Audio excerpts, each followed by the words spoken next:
Oi, pessoal, tudo bom? Bem-vindos a mais uma aulinha de sistemas operacionais. A gente vai continuar hoje naquela nossa jornada que a gente veio fazendo, né, do passado, né, uma parte histórica envolvendo as evoluções de hardware e de software que foram necessárias para conseguir produzir a multiprogramação, né? Então a gente vai focar na ideia central de processo, né, que é o conceito mais importante para entender como o sistema operacional gerencia a execução de programas. Tá, vamos lá então. Então, primeiro, vamos dar uma relembrada do que foi falado na última aula, né? Então, a multiprogramação, ela surgiu para resolver um problema caro, né? Que é a ociosidade da CPU. Enquanto um programa aguardava operações lentas de entrada e saída, como disco, né, operações de disco ou de impressora, a CPU ficava parada. Então a solução foi manter vários programas carregados simultaneamente na memória, permitindo que o processador alternasse entre esses programas.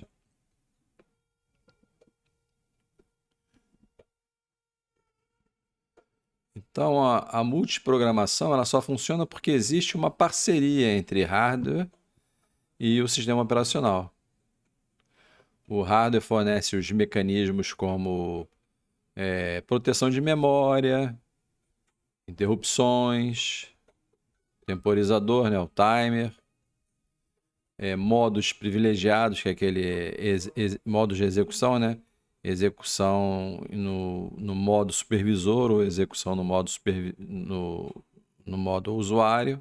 Antigamente tinha outros nomes. Hoje em dia a gente chama de modo kernel e modo usuário. E pelo lado do sistema operacional, ele vai fazer o gerenciamento, as políticas, escalonamento, controlar os recursos, né? Então aqui, o que tem nessa imagem aqui? Então aqui, ó, a gente tem lá em cima o nome das coisas, né? Aqui está em execução, né? Então aqui é como se estivesse representando a CPU e ela está executando o processo A. Titio não organizou bem, né? Não dimensionou bem o retângulo aqui, então o O ficou aqui embaixo, tá? Mas é processo. Processo A. Processo qualquer chamado A. Aqui em outro lugar tem aqui a memória. E lá na memória a gente tem o processo B, o processo K e o processo L. Todos esses processos estão prontos. Eles não estão dependendo de nada, né? Só precisa ser colocado em execução. Aí tem lá o disco, tem um processo usando o processo X usando um disco e tem mais outro processo aqui, o processo W, que está esperando a vez dele de usar o disco, né? Então vamos ver o que está acontecendo lá. Então, o processo A estava executando, de repente o processo A precisa fazer uma operação de entrada e saída, por exemplo, ler alguma informação do disco. Aí o que ele vai fazer? Ele vai mandar uma interrupção de software, né? Ou um trap, ou um, uma chamada ao supervisor, né? SVC é supervisor call, né? Então tá aqui, tá todos os nomezinhos estão aqui embaixo que o pessoal costuma dar para isso daí, tá? Então isso aqui, uma SVC é uma instrução especial já planejada no próprio, no próprio desenvolvimento do hardware, que essa instruçãozinha vai gerar um comportamento parecido com uma interrupção, né?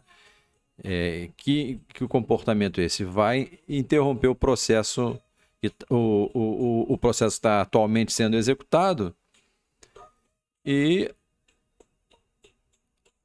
vai chamar algum outro programa, né? No caso é o sistema operacional que está armazenado em determinado lugar da memória. Então está associado isso daí. Toda vez que ocorre essa instrução especial, essa interrupção de software, né? O que vai acontecer é que um programa especial vai ser acordado. Esse programa especial está em algum lugar da memória, né?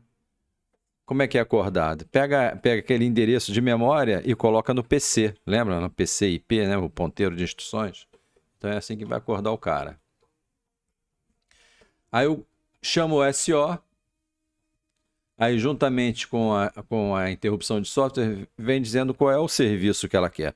Hoje em dia, né, quando a gente estuda sistemas operacionais, isso aqui a gente chama, o mais comum, a gente estudar como chamadas de sistema ou chamadas ao sistema, né? Quando um processo do usuário necessita fazer alguma coisa no hardware, no qual ele não tem direito nenhum. Então, ele tem que solicitar para o sistema operacional fazer para ele. Então, isso aqui é uma solicitação. Então, juntamente com essa interrupção, logo após vem os dados do serviço que ele está precisando, né? Então, aqui no caso, ele está pedindo alguma operação de entrada e saída. Aí o que vai acontecer? Ele vai ficar bloqueado aqui, esperando a vez dele, porque já tem um cara na frente, já tem um cara usando o disco, né? E tem mais outros aqui, tem mais outro aqui esperando também, então ele vai ficar quieto aqui. Aí daí o que vai acontecer? Né? Imaginando que isso aqui é um esboço do multitarefa, né?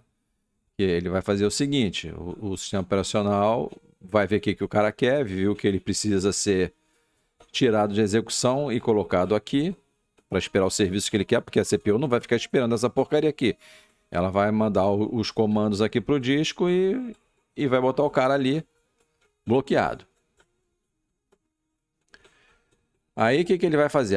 Aí chama uma outra parte do sistema operacional, que é a parte especializada em escolher qual vai ser o próximo processo que ele vai pegar na memória, né? Qual o próximo processo que está pronto, disponível ali para ser executado. Então ela vai verificar essa parte do SO, vai verificar as características desses caras aqui e vai ver qual é o que é mais aconselhável colocar em execução, tá? Aí tem vários métodos, tá? Isso é coisa que a gente vai estudar mais para frente. Mas pode ser, por exemplo, por prioridade. Vai pegar o cara que tem a maior prioridade, né? E colocar ele em execução.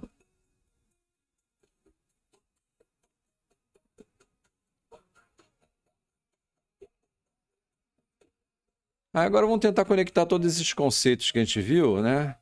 Bom, o problema original é a CPU ociosa. Para resolver isso, a gente precisa ter a multiprogramação, né?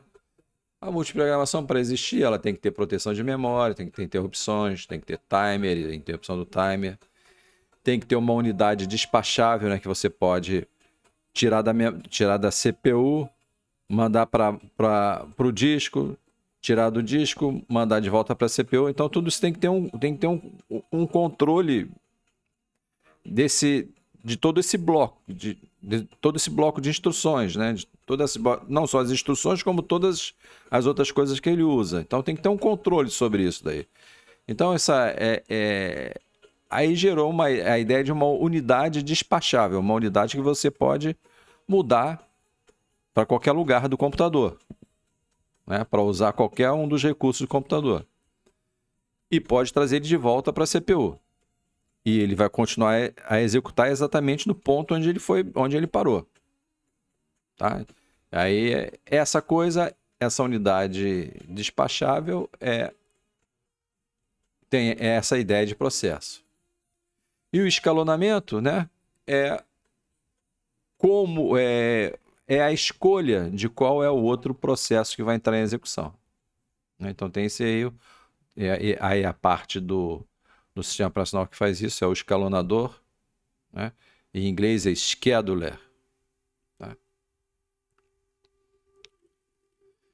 Então, praticamente toda a arquitetura moderna de sistemas operacionais nasceu dessa necessidade de manter a CPU ocupada. Beleza? Olha lá. Então aqui aparecem alguns problemas da multiprogramação. Então quando você tem vários programas na memória, né, vão surgir problemas, né? Então então tem esse primeiro problema, onde cada programa fica na memória, né? Então tem que decidir como distribuir os programas na memória. Isso é um problema, tá? E é um problema sério porque tem que otimizar o espaço usado, né? Então, ao longo da história de gerenciamento de memória, várias ideias foram aparecendo, tá? Uma delas foi a ideia de paginação, que é quebrar o programa em vários pedacinhos e ir alocando esses pedacinhos em locais disponíveis na memória. Não precisava nem estar junto, né? Não precisava nem ser contíguo esse espaço. Mas isso é matéria futura, né? Então, esses programas na memória, um pode querer se meter com o outro, né? Lembra lá daqueles dois trogloditas brigando? Aquele desenho da transparência da aula passada, né? Então, um pode querer sobrescrever o outro. Então, tem que ter um controle. Então, o que a gente viu na aula passada é que tem aqueles registradores de base e limite, né? Lembra disso? E além das instruções, né, no código, um programa também tem pilha e os dados. E essas coisas crescem, né? Então, na hora que o cara vai alocar a memória, ele também tem que pensar, pô, será que esse programa vai crescer muito? Vai começar a juntar muitos dados? Vai fazer essa pilha crescer? Né? Então, isso também é levado em consideração. Então, esse 1, 2 e 3 está mais relacionado com uma parte de sistemas operacionais que se chama gerenciamento de memória. E essas outras aqui, ó, quem está usando a CPU agora? Né? Identificar quem é o cara que está, qual o programa que está lá, qual o processo que está lá. Os processos têm que ser interrompidos e retomados. Às vezes eu escrevo programa, né? Mas quando eu falar programa ou job, pensa em processo, tá? É porque às vezes eu escrevo errado. Então, toda essa parte aqui, o 4, 5, 6 e 7, tem a ver com processos e gerenciamento de processo, né? Então, qual o processo que está usando a CPU agora? Você tem que identificar esse cara. Qual processo tem que ser interrompido? Como é que ele vai ser interrompido e como é que ele vai retornar à execução novamente, né? Você pode ter programas que estão esperando entrada e saída, como é que vai resolver isso? Né? Processos esperando entrada e saída, como é que vai resolver isso? E precisamos saber o estado de cada processo. Esse programa aqui está me esculachando. Então, todos esses problemas aqui acabaram fazendo surgir uma ideia de unidade despachável, que é o tal do processo, né? Então, aí, falando tudo novamente. Então, quando a gente coloca vários programas na memória, surgem vários problemas. Precisamos saber onde cada programa está, quem está usando a CPU, quem está esperando o I/O, né, entrada e saída, como interromper e retomar a execução. E com isso tudo aí, nasce a ideia de unidade despachável. Tá?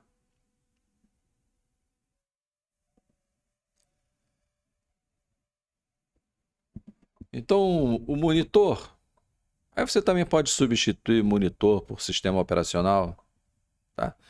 É que eu estava querendo mais ou menos respeitar a nossa historinha, né? Mas às vezes fica difícil. Fica difícil manter a história. São muitos detalhes, né? E a gente também não tem muito tempo, né? Mas vamos lá. Então, o monitor, que é o avô dos sistemas operacionais, era o responsável em colocar os processos, né, que na época se chamavam jobs, em execução. Então, era o SO responsável em colocar os processos em execução. Quando um processo executava, o que acontece com o sistema operacional? Fica dormindo. Só tem uma CPU. Resumindo aqui, ó, não tem essa de existir um processador especial onde o sistema operacional fica ali executando o tempo todo e ele fica monitorando tudo que está acontecendo no computador. Não tem nada disso. O sistema operacional é um programa ou um conjunto de programas que precisa da CPU para ser executado. E quando tem um programa em execução, tem um processo usando a CPU, o sistema operacional tem que estar dormindo, tem que estar quietinho no galho dele. Beleza? Então, fica sempre intercalando. Executa o sistema operacional, aí vai, executa um processo. Esse processo precisou de alguma coisa, solicitou uma interrupção de software ou ocorreu uma interrupção qualquer, acorda o sistema operacional entra em execução, vê o que está acontecendo, ou mantém o mesmo processo que está lá em execução, ou escolhe outro, coloca outro para executar. Então é o que está acontecendo aí nesse gráfico, né? Tem um sistema operacional, colocou o processo A para executar. Aí, por algum motivo, o sistema operacional foi acordado de novo e o sistema operacional escolheu o processo B. E aí vai. É o tempo todo isso aí acontecendo. Deixa eu ver se tem mais alguma coisa aqui para ser falada. Aí tá aqui, ó. Coisas que vocês já sabem, né? Vocês já são alunos antigos da computação. Então, interrupção de hardware é um evento assíncrono. Acontece a qualquer momento, né? É inesperado, é uma coisa inesperada, tá? Nem o programa que está em execução está esperando isso acontecer, nem nada, nem ninguém está esperando, né? Muito menos a CPU, tá? Então, ela ocorre a qualquer instante, independente da execução do programa atual. Agora, a interrupção de software, né, é a execução de uma instrução especial. Então, ela depende da execução do programa. Então, ela é síncrona com o programa, né? A mesma coisa exceções. Né? Uma exceção acontece porque o programa executou alguma coisa que não devia. Por exemplo, fez uma divisão por zero, né? Aí gera uma interrupção que se chama exceção. Tá? O programa para e fala assim, ó, você fez uma divisão. Aí você vai ver o que você vai querer fazer com aquela informação. Teve uma exceção por divisão por zero. Aí você pode escolher que seu sistema operacional simplesmente mande essa mensagem na tela e jogue o programa para fora, ou tente recuperar de alguma maneira, sabe lá Deus como. Beleza? Acho que aí não tem mais nada aí. Vamos lá, próximo. Aí tá aqui tá uma perguntinha, até botei assim, marvada, né? Ela é malvada mesmo, não vai achando que qualquer um vai responder isso daí, tá? Então, ó, o cenário é esse aí, ó. Ocorreu uma interrupção de hardware, tá? Podia ser de software, tá? Mas foi de hardware. Foi do timer, por exemplo, do timer. Então, o timer deu lá a hora, ele gerou uma interrupção. Aí o que vai acontecer? O que acontece quando ocorre uma interrupção? O sistema operacional é acordado, né? Então é o que está falando ali, ó. Então haverá uma substituição de dono da CPU. O dono da CPU é aquele cara que está entrando em execução. E não adianta procurar isso no livro, dono da CPU, porque isso aí, essa expressãozinha foi eu que inventei aí. Tá? Então, se eu perguntar numa prova, tu vem me responder dono da CPU, eu vou dar 0. Isso é só uma maneira para eu conversar com vocês. Então, lá, houve uma interrupção, vai acontecer o quê? Vai ter uma substituição. O processo que está em execução vai parar para executar um processo do sistema operacional. Né? Então, o novo dono será o SO. Claro, isso em sistemas que existe sistema operacional. Tá? Se é um sistema que existe sistema operacional, é sempre ele que vai ser o novo dono da CPU. Agora, pode ser outros sisteminhas onde não tem sistema operacional. Tá? Você pode fazer uma aplicação em microcontroladores que quando ocorrer uma interrupção, o que vai executar é a rotina específica para aquela interrupção. Ah, teve uma interrupção, sei lá, do timer. Aí vai ter uma rotininha específica para tratar aquilo. Você que vai escrever, você vai dizer, ó, se tiver interrupção de timer, tá aqui o programinha que tem que ser executado. Ele vai estar numa posição específica da memória, então toda vez que ocorrer interrupção do timer, ele já sabe que tem que ir lá naquela posição específica da memória e colocar ele no PC. Aí vai executar o corpo daquela rotina para tratar aquela interrupção. Mas como aqui não é aula de microcontroladores, nem nada disso, né? De sistemas operacionais, então os nossos sistemas todos têm sistema operacional. Então toda vez que ocorrer uma interrupção, o que vai acontecer? O sistema operacional vai ser acordado e vai ser o novo dono da CPU por alguns milissegundos, né? Bom, aí aqui vai acontecer a seguinte coisa. Tinha um processo em execução. O PC, né, que é aquele registrador, nele está escrito o endereço da próxima instrução a ser executada. Desse programinha que está lá, né, desse processo que está lá.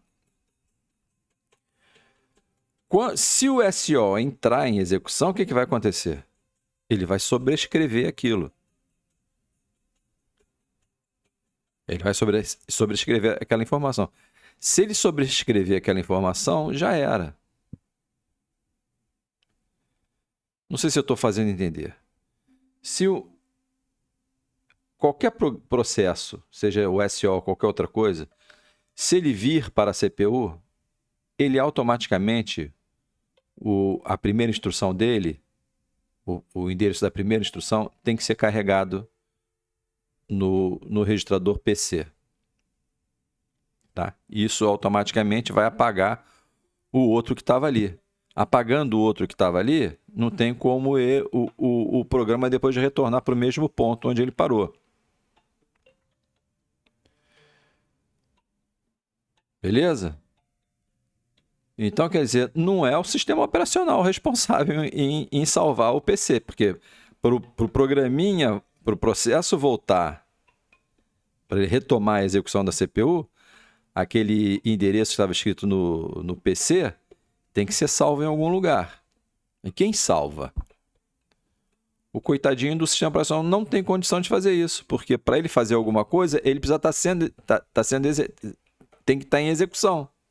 Para ele estar em execução, o endereço de execução, o endereço das instruções dele tem que estar no IP, no PC.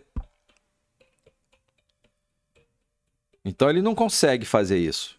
Então isso aí tem que ocorrer de alguma outra maneira, né?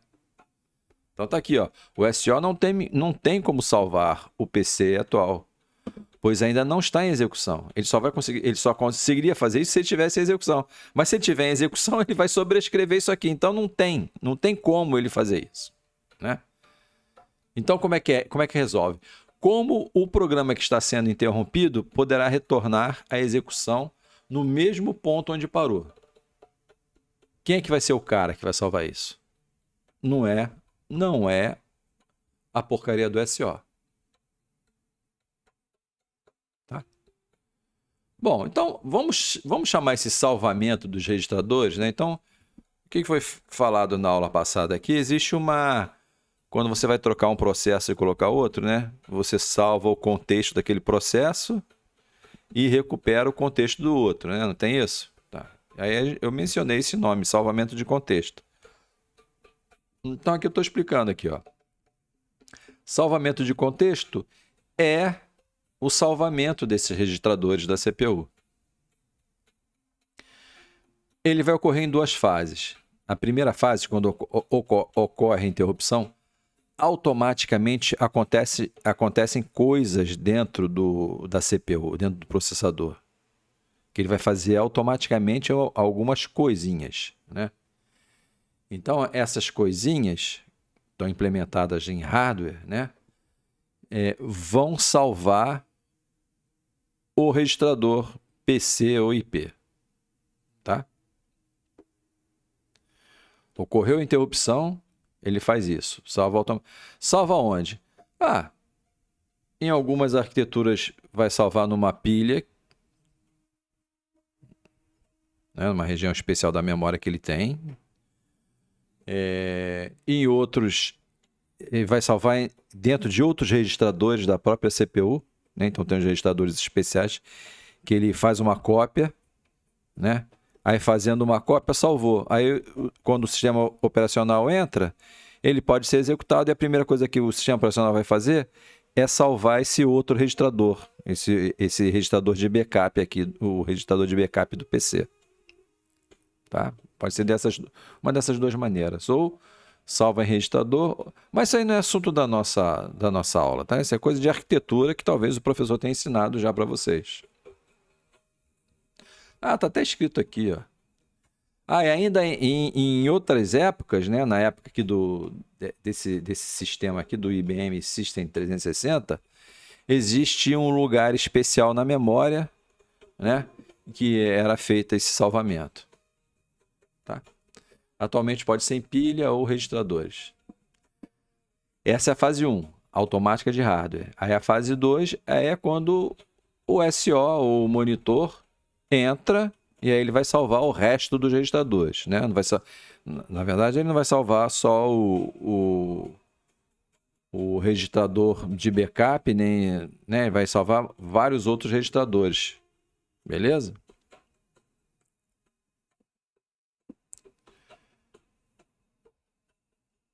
Bom, por que a gente tem que salvar os registradores, né? Então, salvar o IP ou o PC é meio óbvio, né?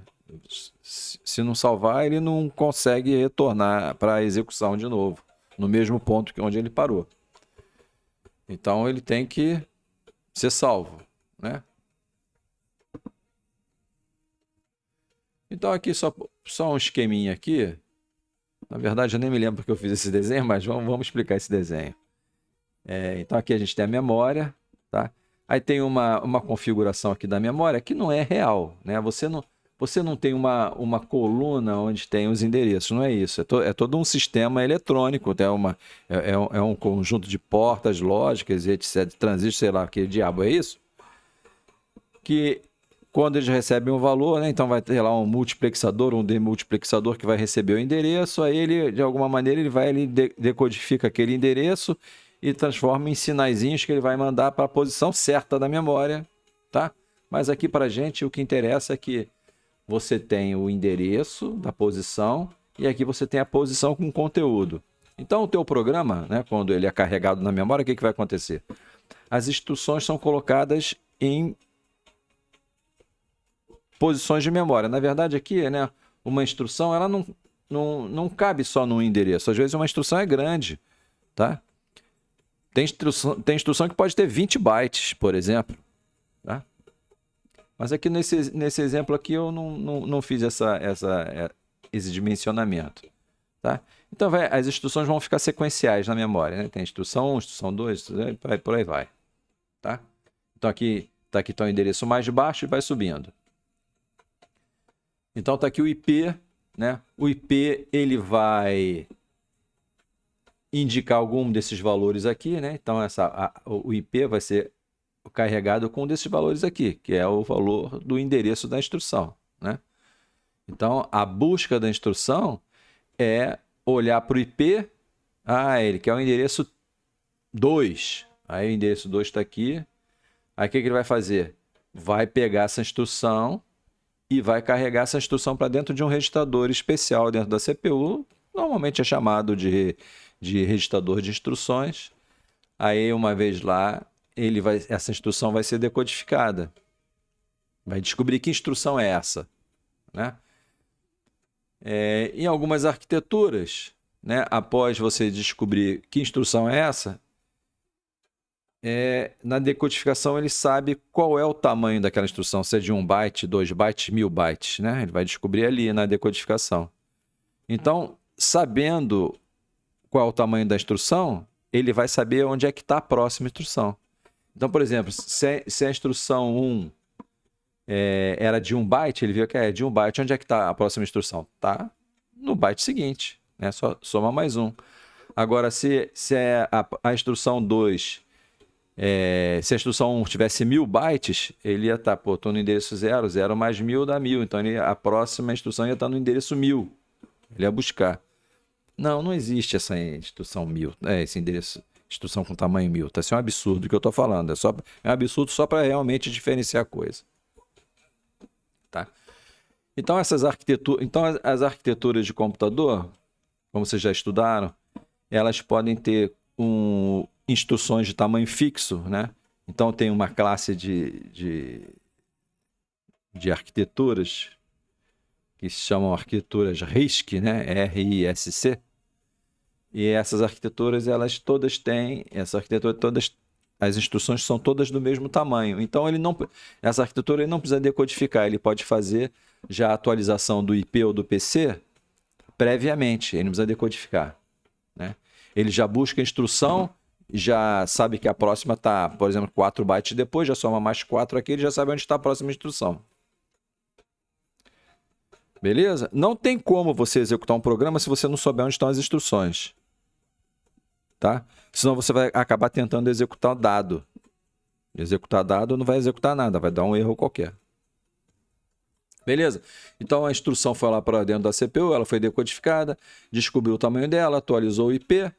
Aí, descobrindo o que ela é, também vai saber se aquela instrução ela precisa de dados que estão armazenados na memória. Se tiver, vai ter que buscar os dados e trazer. Uma vez a instrução toda completa dentro da CPU, né?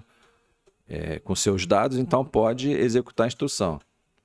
Aí terminou de executar a instrução, o que acontece? Existe um teste, né? O sisteminha vai e olha para um registrador especial, que a gente até vai ver esse registrador em algum lugar. Esse registrador ele marca se houve interrupção ou não. Toda vez que ocorre uma interrupção, ele fica lá marcado. Ele vai lá ver se está marcado. Se não tiver marcado, ele vai para cá. Se tiver marcado, é que teve interrupção, aí ele vai atender aquela interrupção. Tá? Atender aquela interrupção significa copiar um novo endereço aqui no IP. Né? Então, aqui a própria interrupção ela já traz o endereço, né? Que tem a ver com ela. Aí, quando é sistema operacional, já sabe que é um endereço da rotina do sistema operacional que trata de interrupção, né? Tem a rotininha lá, que é o handler de interrupções, né? É o cara que vai saber qual foi a interrupção, foi a interrupção de quê, parará, e aí resolve, né? Então, está aqui mais ou menos a importância do IP. Então, é para dizer onde é que estão as instruções. Então, se teve uma interrupção aqui, na instrução, logo na instrução teve uma interrupção, né? Aí o IP já estava com o endereço da instrução 2 armazenado, né? Aí o que vai acontecer? Esse valor que está aqui precisa ser salvo para quando o programa voltar em execução, ele continue a partir da instrução 2.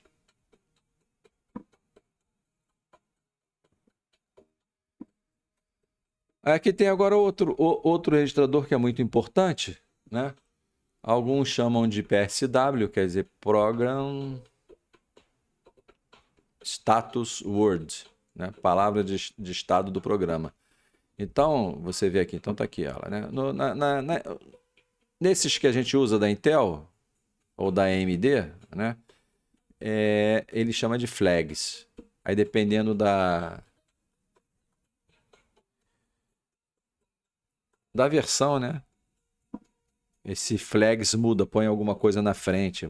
Flags, X-flags, sei lá, um monte de coisa antes do flags. Para dizer que aumentou, né? Foi aumentando. Era 16 bits, aí era flags. Aí virou 32 bits, virou flags. Aí depois virou 64 bits, eu não sei qual é o nome. Então, o que significa esse registrador? Isso aqui que vocês estão vendo são os bits desse registrador. Esse registrador aqui ele não é olhado como um todo, ele é olhado bit a bit. Cada bit tem um significado. Aí a gente chama esses bits de flags, né? De bandeira, bandeirinha, bandeirola, né? Então, por exemplo, aqui tem esse flag aqui, que é o carry flag. Aqui, se teve um vai 1 em alguma conta, aqui fica marcado com 1, né? Aí outro aqui, ó, importante aqui, zero flag, né? Se ocorreu alguma conta que deu resultado 0, esse cara aqui é marcado. Ah, professor, por que tem que saber que deu 0? Você vai ver ali na frente, porque é exatamente o exemplo que eu peguei. Tá? Se teve conta resultado negativo, esse aqui. Se teve uma trap, né? Trap é uma interrupção de software, é outro nome para interrupção de software. Aí tem esse cara que vai indicar. Bom, se teve overflow, né? Ocorreu overflow também importante, né? Por exemplo, o timer, né? Como é que o timer funciona? O timer vai fazendo uma contagem. Quando essa contagem zera, é porque foi um vai 1, e esse vai 1 foi para o espaço, e o registrador do timer zerou, e aí gerou um overflow aqui. Então, quer dizer, a contagem dele terminou.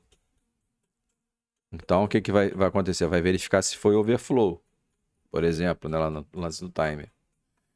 Bom, é isso aqui. Tá? Então, é esse aqui. Então, é um registrador que precisa, né? Que ele está dando a boa parte do estado da execução do programa, tá aqui. Então, aqui, vamos ver isso. Então, a gente tem esse código aqui em C, né? Um if. Se x igual a y, então faça não sei o quê. Não interessa não sei o quê. O que interessa é que a gente vê se x é igual a y. Como que é feito x igual a y em assembly? Né? Então, aqui tem um programinha em assembly. Então, o valor que está na variável x, lá em algum lugar da memória, é copiado para dentro desse registrador aqui, o AL. O valor da variável y é colocado em BL. Tá? Beleza? Aí depois vem essa instruçãozinha. Compara o AL com BL. AL é igual a BL? É como se ele estivesse fazendo isso. Mas como é que você compara duas coisas? Se as duas coisas são iguais? Se dois números são iguais? Como é que você pode fazer isso?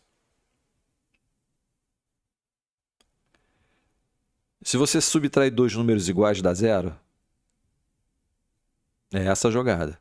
Se você subtrai dois números que são iguais, vai dar zero. Então, se você faz uma subtração e olha aquele flag lá, ó, o zero flag, se tiver 1 aqui, né, ocorreu zero. Pô, professor, mas não deu zero? Você falou que é 1? Não, filho. Aqui não vai dizer, aqui não vai colocar o resultado. Aqui vai dizer se ocorreu o zero. O sim é 1, né? O zero é não teve zero. Ah, teve zero? Ah, então fica aqui 1. Então, o cara, o que vai acontecer? O compare vai fazer essa subtração. Fez a subtração e deixou lá no flag lá o valor 1, né? Porque é igual. Aí o que vai acontecer? Aí vem uma próxima instrução. Esse J aqui é de jump, né? Desvie. Se não for igual. Se não for igual, ele vai para diferente. Se ele for igual, ele continua. Não dá jump nenhum. Continua aqui, né? Então, é assim que funciona o if lá em baixo nível. Tá? Então, o que o jump está fazendo? O jump está verificando. Então, aqui, ó, o que acontece aqui? Ó, olha lá. Ó, o x tinha 10 na memória, aí carregou para o L, o y tinha 10 e carregou para o cara. Bem, então tá lá, tá o 10 no L e o 10 no BL. Aí como é que a CPU implementa a comparação de valores, né? Então é isso que eu acabei, faz a subtração e depois o cara testa lá flag. Então a comparação faz uma subtração lógica sem armazenar o resultado. Tá? Pá, pá, pá. E aí coloca 1, se eles forem iguais, né? Então é igual, porque 10 menos 10 dá 0, deu 0. Aí vai botar 1 no zero flag. Então vai ter 1 aqui. Aí o JNE vai lá e testa esse cara. Tá? Está embutido na instrução. Tá? Não está explícito para a gente. Isso acontece porque foi definido em hardware assim. É isso que ela faz. Quando essa instrução ocorre, ela faz isso.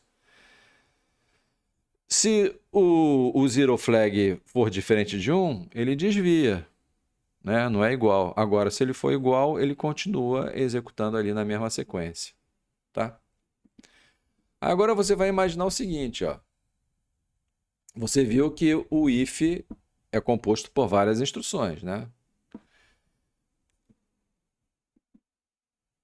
Agora imagina que ocorre uma interrupção, né? Onde que vai ocorrer interrupção? Vamos lá, vamos voltar ali para o programinha. Vamos fingir que a interrupção ocorreu bem aqui, ó. Então a interrupção ocorre aqui, o que, que vai acontecer lá, de acordo com aquele fluxograma que a gente viu? A instrução termina. A interrupção não interrompe nem nada no meio do caminho, tá? A instrução tem que terminar. Aí, quando terminar, ela verifica se teve interrupção e atende a interrupção. Então, o que, que vai acontecer? Ocorreu a interrupção aqui, o compare foi executado, fez a L-BL e deu 0, né? E fez o quê? Colocou 1 lá no flag, né? No flag ZF. Aí, pá, ocorreu a interrupção. Esse cara aqui não vai ser mais executado agora. O que, que vai acontecer? Um outro programa vai entrar na CPU, vai modificar todos os valores lá, todos os registradores, vai tudo ficar uma bagunça, totalmente diferente do que estava. Vai ficar de acordo com a execução do novo processo que entrou. Aí tá. Aí salvou, né? Isso aqui seria, por exemplo, a nossa terceira instrução. Então, em terceira instrução lá, o endereço dela estava salvo, né? Salvou. Aí, quando o processo volta, ele vai começar de onde? Vai começar aqui. Vai começar aqui fazendo o quê? Testando o flag. Pô, outro programa foi executado. O sistema operacional foi executado. Outro programa foi executado. Modificou isso daí. Então, provavelmente vai dar um resultado que a gente não queria. E pior ainda, é uma coisa que não dá para prever, né? Vai ser um bug difícil de debugar, difícil de encontrar. Entendeu? Porque é importante salvar os registradores. Eu dei exemplo de 2, o PC, IP e o flags, ou o PSW. Agora você quer entender realmente como é que é esse negócio de salvamento de contexto? Quando um filme está sendo produzido, né, tem vários caras. Tem o diretor do filme, tem os atores, papapá, tem as atrizes, tem os caras que cuidam da roupa, tem o cara que cuida do som, tem o cara que cuida das câmeras. E tem um mané lá que se chama contra-regra, né? O contra-regra tem uma função especial. Eu não vou explicar qual é a dele. Você vai lá e pesquisa o que o contra-regra faz. Aí você vai ver que legal, o contra-regra faz isso. Então, exatamente o salvamento de contexto é o contra-regra trabalhando. Tá? Dá uma olhada lá o que esse cara faz, você vai ficar por dentro de salvamento de contexto.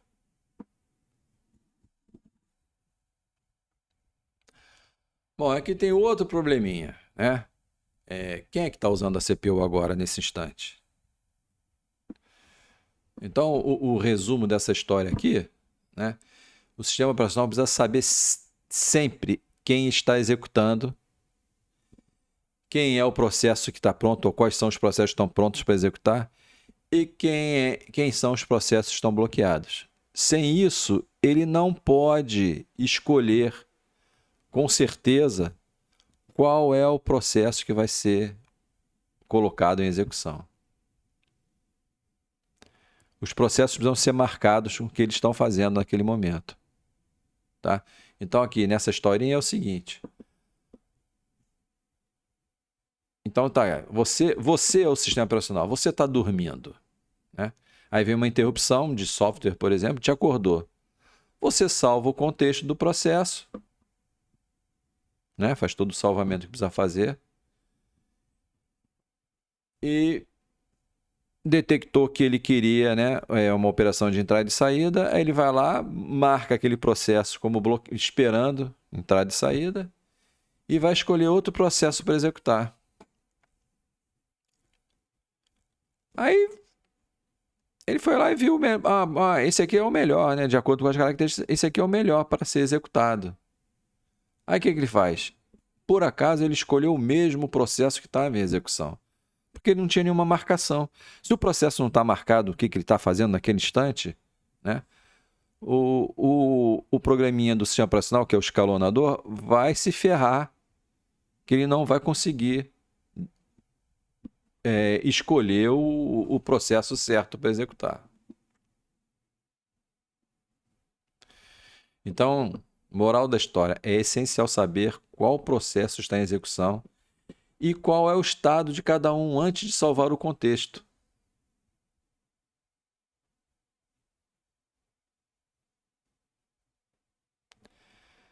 Acho que está escrito errado, né? É essencial saber qual processo está em execução e qual é o estado de cada um antes de salvar o contexto e decidir quem vai rodar em seguida. Tá mal escrito isso aqui, tá? Ele precisa saber o estado de cada... A moral é, o sistema precisa saber qual é o estado de cada processo. Tá? Senão ele vai escolher um processo que não está pronto para ser executado. O cara pediu o disco, está lá esperando as informações do disco, ele quer ler o disco. Aí você vai lá, pega aquele e coloca em execução. Pô, aí ele vai falar, meu irmão, eu estou esperando informação do disco, não quero ser executado agora, preciso daquelas informações para dar continuidade. Vai dar zebra. Então todo mundo tem que estar marcado, né, com o seu devido estado. Aí a gente vai ver aqui o que é esse negócio de estado de um processo, né? Durante toda a vida do processo, a gente precisa saber o que ele está fazendo. A gente precisa manter o rastro desse cara. Saber o que ele está fazendo na CPU. Ou na CPU, no computador em geral. Né? O que ele está fazendo. Né? Se ele está usando arquivo, quanto de memória ele tem, se ele está em execução, se ele está esperando alguma coisa do disco, se ele está esperando alguma mensagem da rede. Todas essas coisas a gente precisa saber sobre ele. Tá? Então, de acordo com o que ele está fazendo, ele vai ter um estado. Né? Então, ele pode estar em execução atual, ele pode estar pronto, ele não está esperando nada, ele já tem tudo o que ele precisa, ele só precisa ter agora uma chance de executar, esperar a vez dele. Né? Então, esse cara é um processo pronto. Se ele está esperando alguma operação de entrada e saída, ou se está esperando alguma mensagem vir de outro processo, se ele está esperando alguma mensagem vir pela rede, se ele está esperando alguém digitar alguma coisa no teclado. Então, esse cara está esperando alguma coisa. Então, esse cara ele fica bloqueado. Tá? Então, o estado dele normalmente não é esperando. Né? Pode dizer que está em wait, mas normalmente a gente fala que ele está bloqueado. Tá? Ele está bloqueado lá esperando alguma coisa. Aí um processo também pode já ter terminado, mas ele está por ali, né? Esperando o sistema operacional matar ele. Esperando o sistema operacional pegar todos os recursos que ele alocou e tem que devolver para o sistema. Senão já era, né? Se os processos vão morrendo e vão terminando e o sistema operacional não tem conhecimento disso, tudo que ele alocou, memória, disco e parará, vai estar bloqueado. Né? Então tem que saber que aquele cara terminou, tem que saber qual é o estado dele e pegar todos os recursos e devolver para o sistema, para outros processos poderem utilizar aqueles recursos.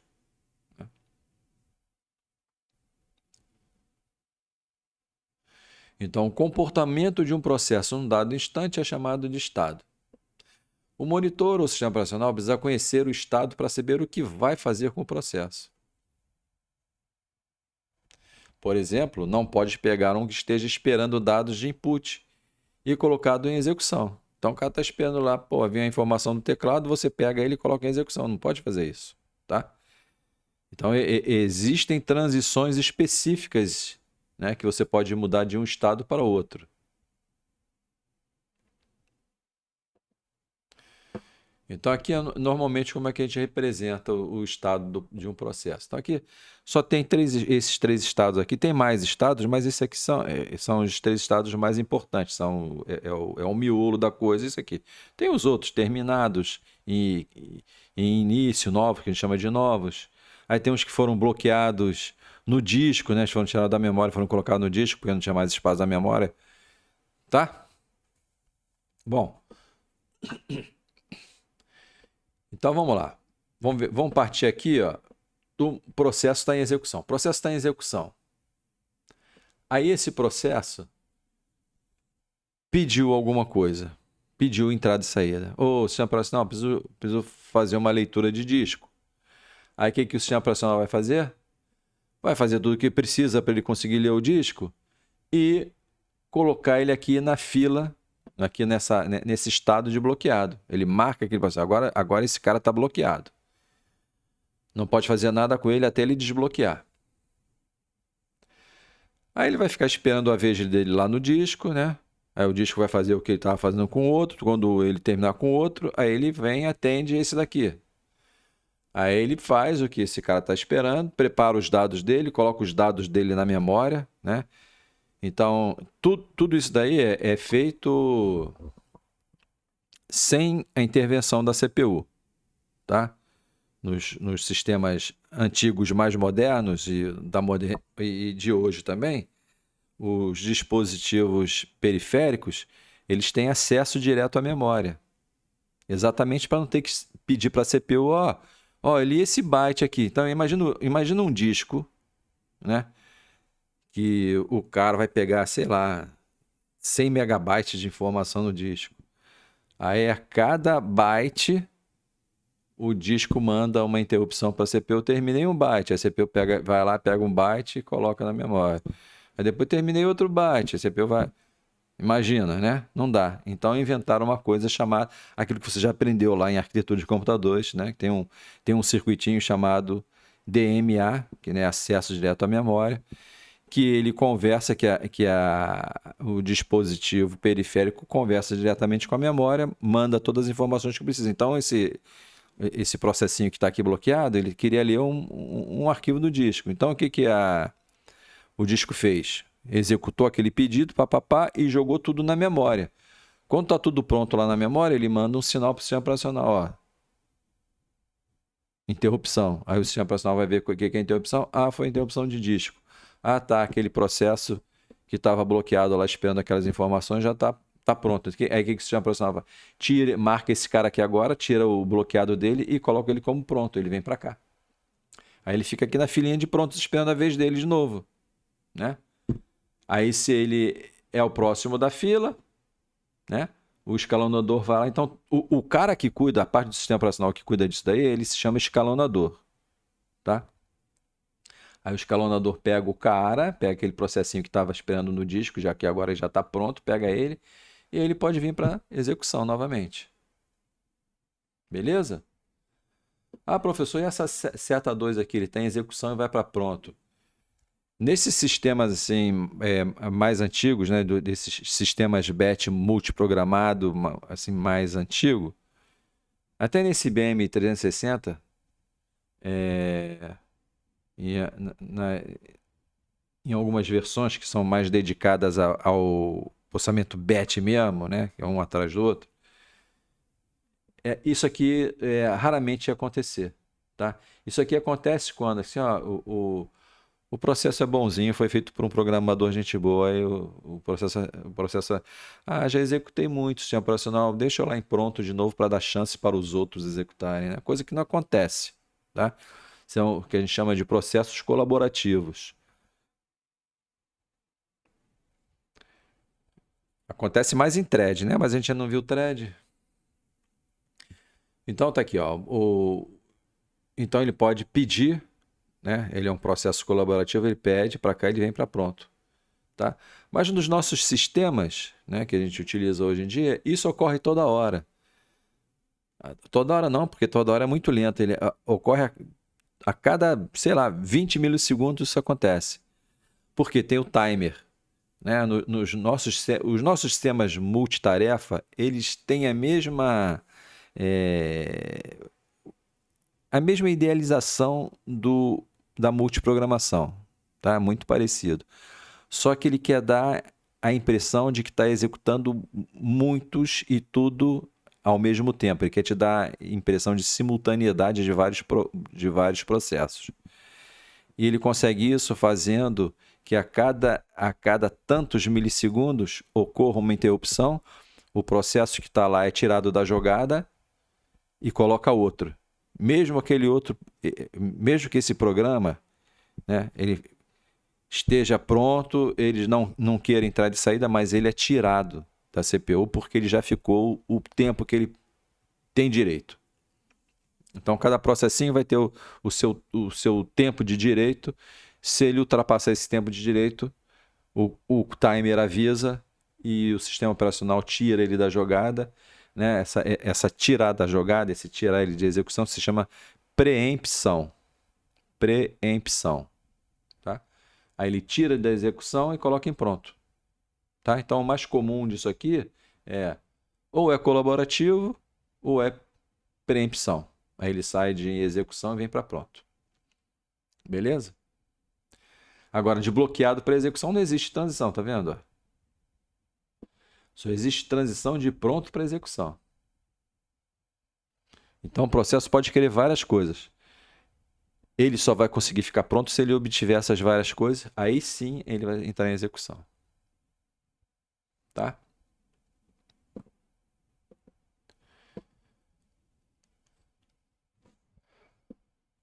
Bom, é que nesse slide, né? Então, o que é essa coisa? Como é essa coisa de estado, né? Então, cada processo tem uma struct que representa ele, tá? Em muitos livros de sistemas operacionais, o pessoal chama essa struct de PCB, Program Process Control Block, né? Controle de bloco de processo, bloco de controle de processo. Que é isso aqui, essa struct aqui, ela tem vários campos, né? Então tem alguns campinhos que eu deixei aqui nesse exemplo, né? Então tá aqui essa struct. E então tem o primeiro campinho aqui que se chama PID, que é um número, que é o identificador do processo. Ó. ID de identificação e P de processo, PID, pá. Aí tem lá o nome, né? E tem aqui ó, o estado. Então é isso aqui, eu quero falar, é isso aqui. Então todo o processo dentro dele, dentro do PCB que representa o processo, né? Que é uma estrutura que vai ficar na memória. Um dos campos é o estado atual. Então, toda vez que um processo muda de estado, o sistema operacional vem aqui, proof, muda. Tá? Aí botei aqui também, ó, quem é esse process state aqui, está dando aqui a definição dele, né? Então, ele pode ser novo, pode ser pronto, pode ser em execução, pode ser em espera, que é o bloqueado, né? E pode ser terminado.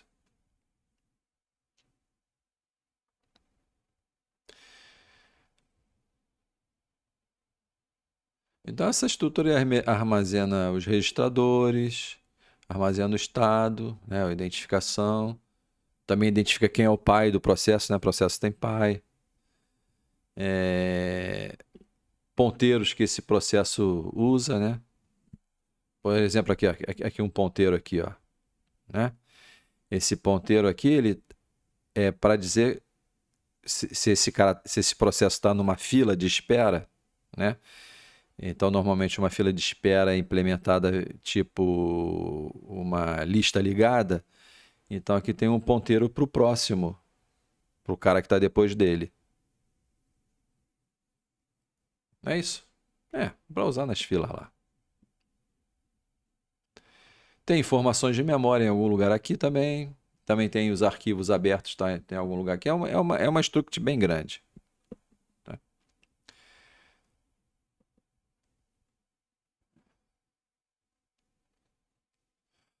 Ó, então aqui agora, como é essa coisa de estado, agora, mas como que são as filas, né?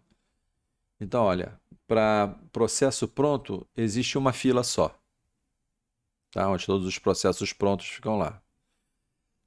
Pode até ter mais. Se por, pode ser que seja por prioridade, então vou ter uma fila para o cara que tem mais prioridade, para o cara que tem prioridade média e para os caras que têm prioridade da pior possível, né? Então pode ter várias filas aí. Aqui eu coloquei só uma, mas pode ter mais. Pode ser dividido em várias, forem filas de prioridade. Para os processos bloqueados, costumam ter várias filas, né? Uma para cada tipo. Estou esperando a resposta de outro processo. Outro processo vai me mandar uma mensagem me passando um valor que eu preciso aqui para fazer um cálculo. Então ele está lá esperando aquele cara. Ou está esperando disco, ou está esperando impressora, ou está esperando fita, ou se está esperando mensagem que vem pela rede, ou se está esperando teclado. Então cada um desses dispositivos tem a sua própria fila. E ele vai enfileirando os processos ali. Tá? E para processo em execução não tem fila. Tá? Tem só uma variável que vai dizer qual é o processo atual. Né? Então a variável pode ter esse nome current, ou pode ter running process, né? Processo em execução. Então tá lá, identifica o processo que está em execução.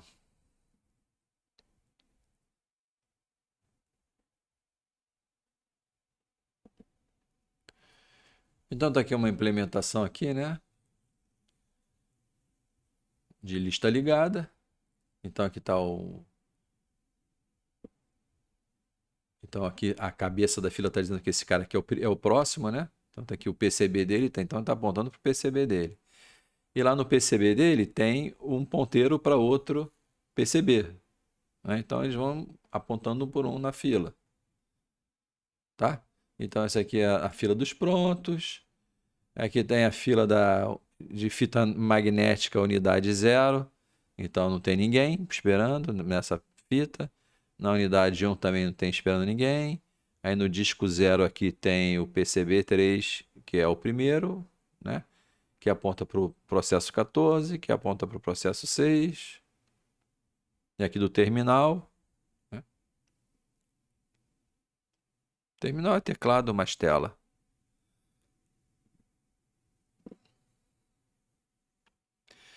Então o que tem realmente nessa fila, né?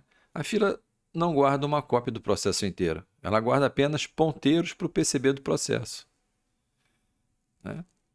Na verdade, a fila guarda o ponteiro para o processo que está na frente e o ponteiro para o processo que está em último. E os intermediários aqui é um PCB apontando para o outro, né?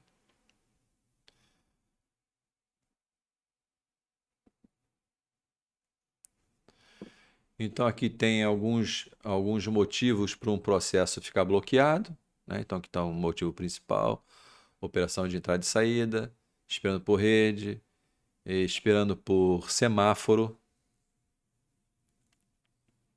Isso aqui é um tipo especial de semáforo, né?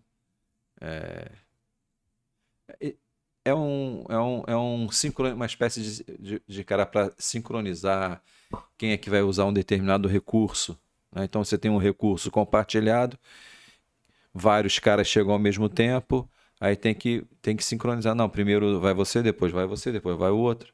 Tá? Então tá sequenciando, usa essas coisinhas aqui, que é o mesmo que está aqui, ó, semáforo, né? Mesma ideia. Aí tem outro que é esse page fault, então isso aqui já está falando em memória virtual. Então, page fault é quando o processo está executando numa página, né? Lembra que o teu processo é quebrado em várias páginas e essas páginas são colocadas na memória. E na memória virtual nem todas as páginas vão para a memória principal. Algumas ficam no disco, porque não cabe todo mundo lá na memória principal, né? Então algumas ficam no disco. Então às vezes está em execução, aí tem um desvio para uma próxima página. E essa página não está na memória. Aí o que vai acontecer? Tem que acessar o disco e carregar essa página para a memória. Esse negócio, esse processo, consome muito tempo, né? Então a CPU não pode ficar esperando. Então ocorre um page fault, aquele processo é colocado em bloqueado e o processo fica esperando a página dele chegar. Aí quando a página dele chegar na RAM, ele é colocado de volta na fila dos prontos e é executado. Aí tem algum cara que está esperando algum evento, né? O sinal. Tem um cara que está lá, foi programado para esperar, então está esperando, né? Está lá dormindo, esperando, né? Então vai ter um timer contando quando chegar na contagem que ele está esperando, ele acorda e vai para a fila dos prontos. Aí tem espera por processo filho, né? Então também processo tem pai, processo tem filho, né? Então o seu processo pode gerar filhos. E esses filhos podem fazer coisas para você ou não. Mas às vezes você só pode ser destruído, né? Você só pode morrer quando você souber que o seu filho já fez o que ele tinha que fazer. Então ele fica esperando o sinal do filho, né? Avisar que ele terminou. Então esse processo ele emite essa instrução aqui de wait, ele fica quieto esperando. Aí quando o processo filho terminar, ele vai mandar um sinal, esse sinal é capturado pelo wait, e aí o processo pode voltar a entrar em execução. Aí do semáforo é a mesma coisa, né? Mesma ideia lá de cima. Está esperando a vez de acessar um dispositivo. Aí tem quando os processos precisam conversar entre eles, eles podem usar um tipo de mecanismo, que é a comunicação entre processos, né? Que a gente ainda não viu, mas está na lista. Então tem um tipo de comunicação que se chama pipe, por exemplo, tá? Então ele fica esperando um processo enviar a mensagem por aí, pelo pipe. Aí quando ele recebe, ele fica pronto e vai esperar a vez dele de novo. E é isso aí. Continuamos na próxima aula. E obrigado por terem esperado até aqui o final. Um abraço.